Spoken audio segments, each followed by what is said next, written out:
Hello à tous! Je suis trop contente de vous retrouver pour un nouveau bilan couture. Je crois que c'est le numéro 10 et c'est le premier bilan couture que je vous tourne depuis pas mal de temps. Je crois que le dernier date de l'été dernier, printemps de l'année dernière. Je me souviens que je vous avais présenté des vêtements que j'avais cousus au printemps 2024. Entre-temps, j'ai pas recousu de vêtements. Je vous expliquerai ça un peu plus tard dans la vidéo. Je vous expliquerai pourquoi je n'ai pas cousu de vêtements depuis. J'ai quand même cousu quelques petites choses que je vous avais d'ailleurs présentées dans la Gazette du Pinson numéro 1 et numéro 2. Donc qui sont des vidéos que j'ai sorties en février et en mai de cette année, voilà, un peu plus tôt, courant 2025. Aujourd'hui, on va parler couture à 100% dans cette vidéo. Comme je vous le disais, j'ai quand même cousu des petites choses durant le début de l'année, parce que là on est début août, du coup, pour vous situer, dont je vous ai parlé dans les gazettes du Pinson. J'ai cousu à nouveau des petites choses assez récemment, je vous en parle tout de suite. Ça faisait longtemps que j'avais envie de coudre deux choses de chez Tilda. Ce sont des patrons que j'ai trouvés sur le site de Tilda, donc en ligne. Ils sont disponibles en accès libre. Donc du coup, je vous mettrai les liens juste en dessous pour que vous puissiez aussi les télécharger si ça vous dit. Surtout que maintenant, ils sont disponibles aussi en français, ce qui n'était pas le cas jusqu'à récemment. Donc moi, je les avais téléchargés en anglais. Je crois que vous en avez parlé d'ailleurs dans la Gazette du Pinson ou dans ma dernière vidéo bilan couture. Peu importe. J'ai cousu l'étoile de mer en patchwork, comme ça, de chez Tilda. Donc voilà, c'est la première fois concrètement que je faisais du patchwork. Je ne compte pas mon English Paper Piecing que j'avais préparé et qui est toujours en attente d'ailleurs depuis très longtemps, mais j'ai pas commencé la couture donc ça compte pas. Mais donc j'ai fait ça donc à la machine. Du coup on pouvait aussi tout à fait, on peut tout à fait la coudre 100% à la main.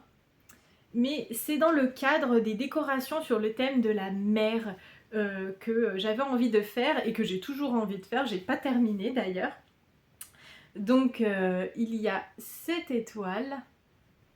Alors je l'aime bien, mais je trouve que j'ai pas forcément bien assorti les tissus.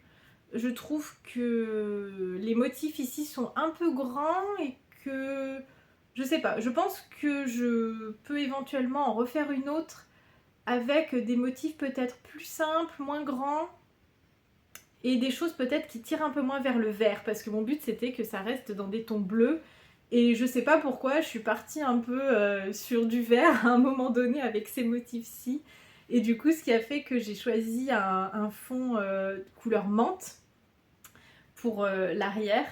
Voilà, mais du coup je suis quand même très contente de l'avoir cousue, hein. Je la trouve rigolote. Ce qui est bien fait, je trouve, c'est que on coud vraiment d'une certaine façon qui fait qu'elle est bombée. C'est-à-dire que vraiment là, à l'arrière, c'est tout plat, mais à l'avant, il y a vraiment un bombé comme ça, comme sur une vraie étoile de mer en fait. Donc voilà, je suis dans les coutures sur le thème estival, la décoration très bord de mer, tout ça, j'aime beaucoup. Ensuite, toujours un patron que j'ai trouvé sur le site, ça faisait longtemps que je l'avais repéré, c'est les baleines. Voilà, alors, ces baleines, elles existent en 3 tailles. Je vous mettrai une photo juste ici pour que vous puissiez les voir. Il y a la grande, la moyenne et la petite. Vous vous en doutez, j'ai fait la petite juste ici.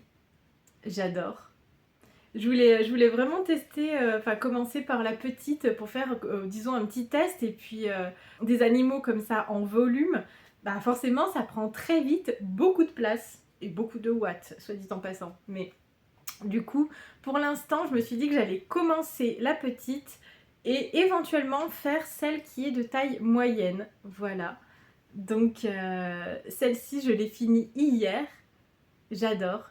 Alors, comme à chaque fois sur les patrons de Tilda, les détails à la fin sont à coudre à la main et c'est pas forcément facile à coudre comme ça en volume. Et c'est le cas par exemple des petites nageoires. Alors c'était assez rapide quand même. J'ai pas trouvé ça très facile, mais je suis quand même très contente de ce que ça donne. Je trouve que ça rend très bien. Voilà, la bouche, je l'ai brodée au point arrière comme préconisé sur le patron. Voilà, mais sinon c'était très rapide à faire, hein, vraiment, en quelques heures, vous avez votre petite baleine comme ça. Je la trouve trop chou. Et alors, d'un côté, donc quand j'ai fait l'œil avec un... Alors, French Knots, je sais plus comment on dit en français.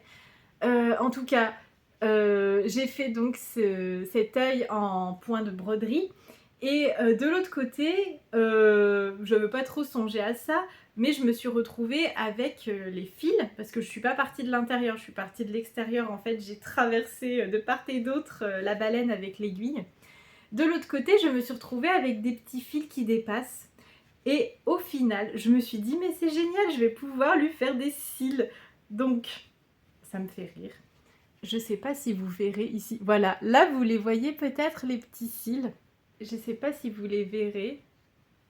Mais donc, de ce côté-là, elle a des cils. De l'autre côté, non. Voilà. Mais en tout cas, de ce côté-là, elle a des petits cils et je trouve ça trop chou. Donc voilà. J'ai choisi un tissu. Oh là là, celui-là, ça fait longtemps que je l'ai, hein. Je l'avais trouvé chez Toto à l'époque, dans le bac des chutes. Voilà, ils avaient un bac avec des chutes plus ou moins grandes. Et à l'époque, je faisais déjà des petits personnages, en fait, comme ça, enfin, des choses, oui, assez petites, on va dire. Donc j'aimais bien fouiller dans ce genre de bac et j'avais trouvé ce tissu. Et je trouvais qu'il convenait très bien à la baleine, sachant que je vous avais dit que j'allais choisir, je vous avais montré en plus des tissus, je me souviens maintenant. Je vous avais montré les tissus que je voulais utiliser, d'ailleurs aussi pour l'étoile de mer. Vous voyez que j'ai tout changé, hein. J'ai pas du tout utilisé les tissus que j'avais prévus pour l'étoile. J'ai pas utilisé non plus le tissu rayé que j'avais prévu pour la baleine. Je me demande justement si je vais pas utiliser le tissu rayé pour faire la baleine qui est de taille moyenne, du coup. Je sais pas trop. Je vais voir ça. Mais vraiment, mon but, là, dans cette collection, on va dire, c'est de vraiment rester dans des tons bleus et blancs. Parce que moi, ça me fait penser au bord de mer, tout simplement. C'est des couleurs, en tout cas, je trouve, qu'on associe à la mer et au bord de mer. Donc, j'adore. Je la trouve adorable. Vraiment, si vous avez envie de tester, même je trouve pour les débutants, n'hésitez pas à vous lancer parce que vraiment, celle-ci, je pense que ça doit être la création de Tilda la plus simple que j'ai fait. Bon, vous allez me dire, celle-ci aussi, elle n'était pas très compliquée, elle est totalement accessible aux débutants aussi. Mais voilà, en tout cas, pour cette petite baleine. J'adore. J'aime trop faire des petits personnages comme ça. J'adore. Donc ensuite, je vous avais parlé de l'hippocampe aussi, que je n'ai pas encore fait. Il s'agit de celui-ci, je vous le montre.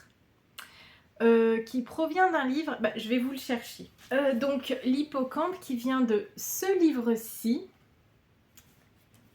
Toujours chez Tilda. Alors là, j'ai prévu de faire toute cette collection un peu bord de mer tirée de création de chez Tilda. Et voilà le petit hippocampe que j'avais découvert ici. Donc pareil, hein, je le trouve trop chou. Il a l'air assez facile à coudre. On dirait que c'est tout à fait le même principe que la baleine, c'est-à-dire le corps en un seul tenant et ensuite les petites nageoires à coudre à la toute fin. Voilà. Donc j'aime beaucoup. Ah oui, et justement, je vois qu'au-dessus, il y a cette étoile de mer et j'aimerais aussi la faire. Alors elle n'est pas au patchwork celle-ci, elle est vraiment toute simple. Pour le coup, c'est juste deux morceaux de tissu cousus l'un contre l'autre et voilà, en forme d'étoile. Donc vraiment, je pense que ça peut être très très rapide. Bon, c'est pas je pense, je suis sûre que ce serait très très rapide à coudre. Et alors, est-ce qu'on la voit un petit peu plus grande? Ah oui, là, ici, on la voit un petit peu mieux peut-être. Et vous voyez que vous avez aussi, mais je crois que je vous les avais déjà montrés, vous avez le bigorneau et le... Comment? Attendez, j'ai oublié le nom. Le bulot, voilà. Il y a le bulot, le bigorneau et l'étoile de mer. Oh, je trouve que ça rend hyper bien comme ça dans un panier. Oh, ça y est, j'ai envie d'avoir un panier pour les disposer maintenant. Voilà, j'ai plus qu'à aller à Emmaüs pour pouvoir faire des petites recherches. Donc, en tout cas, voilà, j'aime vraiment beaucoup. De toute façon, ça, je pense que c'est mon livre préféré de chez Tilda. Bien que, je dis ça, et j'aime beaucoup aussi celui que j'avais acheté plus récemment, La Maison de Tilda. Si jamais vous aimez bien, disons, les univers un petit peu rétro, poétiques, tout ça, je vous conseille vraiment les livres de chez Tilda parce que je trouve qu'en inspiration, ouais, ils sont vraiment... moi j'ai envie de tout coudre en fait à chaque fois. Je trouve ça vraiment juste adorable. Justement, d'ailleurs, en parlant de ça, vous voyez que j'ai déjà ces 2 livres-ci. C'est des gros livres, ceux-ci, parce qu'il y a aussi des plus petits qui ont plus un format un petit peu magazine. Mais donc là, c'est les gros formats. Hop. J'ai acheté récemment, toujours d'occasion, hein, à chaque fois je les trouve d'occasion. J'ai acheté récemment celui-ci pour compléter un peu. J'ai l'impression d'avoir démarré une collection là et d'avoir mis le doigt dans un engrenage et de plus pouvoir m'arrêter. Aïe aïe aïe. Alors celui-là, en toute honnêteté, c'est pas mon préféré. C'est pas celui qui m'inspire le plus.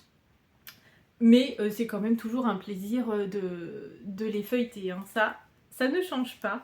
Donc voilà, j'avais bien aimé, par exemple, je vais vous montrer un peu ce que j'ai bien aimé justement. J'avais bien aimé ces petites cages à oiseaux. Voilà. Je trouvais ça sympa. Alors c'est toute une affaire avec des fils de fer, voilà, des choses comme ça. Mais je pense que ça pourrait être sympa en décoration. Voilà, toujours les iconiques anges de chez Tilda. Ça, c'est des personnages qu'on retrouve vraiment dans chaque livre. On les retrouve avec des tenues différentes. J'avais prévu de faire donc l'ange qui est en tenue de bain, pour rester dans le thème de la mer. Tenue de bain rétro 1900, comme ça, je trouve ça super joli. Donc on verra. Je pense que surtout, il faudrait que je prenne le temps de commander du tissu pour faire la peau comme ça. Donc voilà, j'aimerais beaucoup faire un ange. Je m'égare, mais du coup, ce livre-ci s'appelle L'Atelier de Tilda. C'est aux éditions Mango Pratique. Voilà, et l'auteur est toujours la personne qui est derrière Tilda, donc Tone Fininger. Mon dernier livre. Donc voilà, c'est pas forcément celui que je vous conseille le plus pour débuter un peu les livres de Tilda, mais je l'aime beaucoup quand même.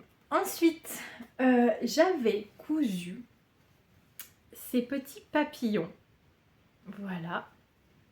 Surtout celui-ci, dont on va parler.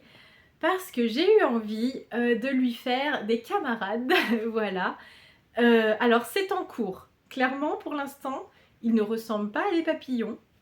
Ils sont ici. J'ai commencé à coudre donc les rectangles, donc avec un côté différent, dans des tissus mais que j'adore.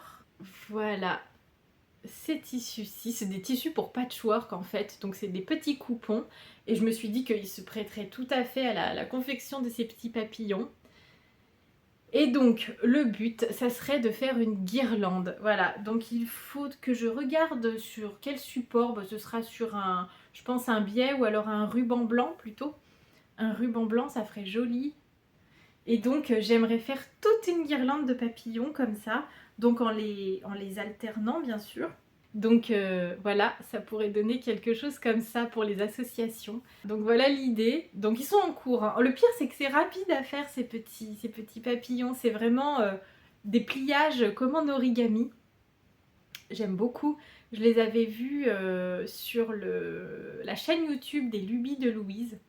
À chaque fois, de toute façon, je vous mets les liens de ce dont je vous parle en description, hein. Comme ça, vous pouvez tout retrouver si ça vous intéresse.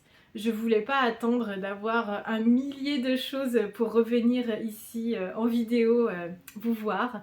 Donc voilà ce que j'aimerais coudre au mois d'août aussi. J'aimerais aussi coudre, au moins commencer, la fameuse trousse de toilette, trousse de maquillage de chez Studio 16 avril que j'avais trouvée à l'époque sur le site Makerist. J'aimerais qu'elle soit prête pour mes prochaines vacances, donc du coup ce serait bien que je m'y mette. Donc voilà, je vais voir si j'ai besoin de commander du matériel comme le zip, si j'ai pas la bonne taille ou la bonne couleur, tout ça. Je sais même pas encore dans quel tissu je vais coudre ça, mais en tout cas j'ai vraiment hâte de m'y mettre parce que ça fait des années que je veux me coudre cette trousse qui a l'air super pratique, très bien pensée.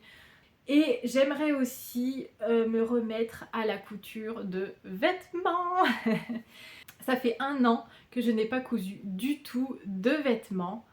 Pourquoi? Bon, alors, il y a plusieurs raisons à ça. Déjà, première chose, j'ai déménagé mon atelier pour les personnes qui ont suivi.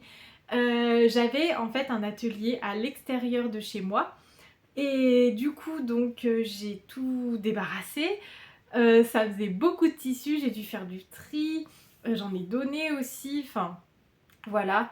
Il y avait vraiment beaucoup de choses, j'avais vraiment beaucoup stocké.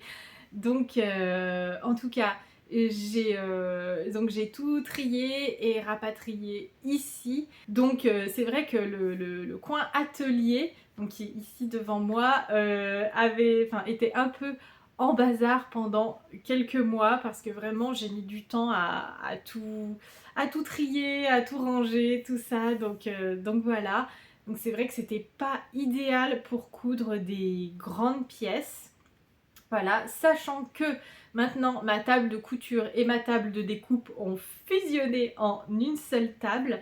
Donc j'ai un petit peu moins d'espace pour m'étaler pour faire la couture de vêtements. Mais ça c'est pas un problème, moi je peux toujours me mettre par terre ou des choses comme ça. Donc voilà, on trouve toujours des solutions hein, de toute façon. Voilà, déjà c'était le bazar, j'y voyais plus clair du tout dans l'atelier, donc c'était compliqué pour moi de coudre, d'où le fait d'ailleurs que j'ai plus brodé que cousu ces derniers mois. Ensuite, deuxième chose, j'étais très fatiguée ces derniers mois, je n'arrivais plus en fait à faire grand chose en termes de loisirs créatifs. Donc voilà, forcément me lancer dans la couture d'un vêtement, c'était vraiment pas d'actualité.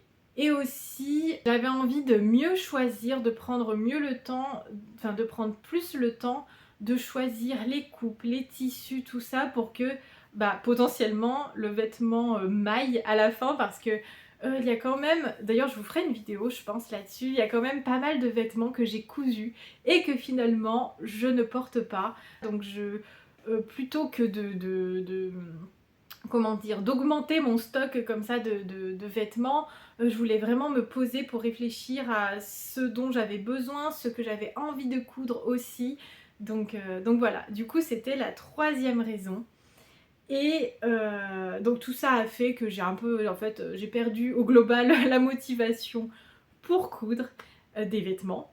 Mais là c'est en train de revenir, donc je suis trop contente. J'aimerais beaucoup, maintenant que je suis plus reposée, me lancer dans la confection de la robe gourmandise que je vous mets ici pour la millième fois parce que ça fait je ne sais combien de fois que je vous en parle, mais j'aimerais vraiment coudre cette robe qui a l'air assez simple à coudre, j'espère en tout cas. Je préfère pas me relancer tout de suite dans du jersey, donc là du coton c'est très bien, ça glisse pas, ça s'étire pas, c'est très bien je trouve pour reprendre. Donc voilà, et dans un deuxième temps j'aimerais reprendre, alors essayer en tout cas, de reprendre la couture de ma blouse ébène, donc celle-ci.